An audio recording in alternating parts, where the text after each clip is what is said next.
თბილისის დინამოდან წასვლის შემდეგ გუნდის ყოფილმა მთავარმა მწვრთნელმა კახა კაჭარავამ დღეს პირველი სატელევიზიო კომენტარი გააკეთა.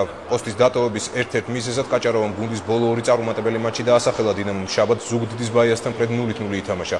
საფეხბურთო წრეებში მატჩის შედეგის შესაძლო გარიგებაზეც საუბრობდნენ, რადგან ევროპულ ტოტალიზატორებს პროგრამაში მასპინძელ გუნდად ბაია ყავდათ შეყვანილი, რის გამოც დინამოს გამარჯვებას მაღალი კოეფიციენტი ჰქონდა. გუნდის მთავარმა მწვრთნელმა ამ ინფორმაციას აბსურდული უწოდა. ევროპულ ტოტალიზატორებში დინამო ბაიას მატჩის შედეგს სპორტისა და ახალგაზრდულ საქმეთა მინისტრი ლადო ვარძელაშვილიც გამოეხმაურა.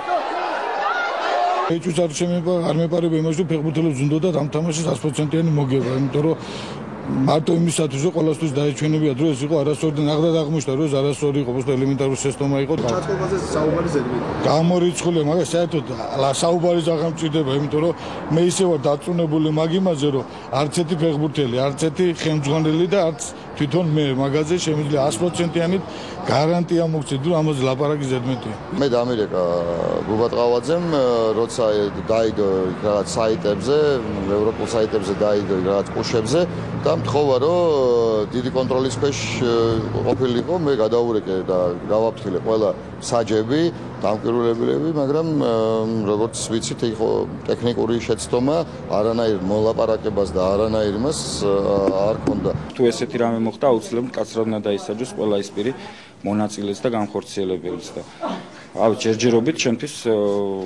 დამამტკიცებელი რაიმე ესეთი არგუმენტი არავის არ წარმოუდგენია, ამის ეს არის მოსაზრების დონეზე და ნახოთ, დაველოდეთ კომისია განიხილავს, შეისწავლის ამ საკითხს და ამის შემდეგ უკვე მე თვითონაც მოვითხოვ, რომ კაცრი სანქციები გატარდეს თუ დადასტურდა.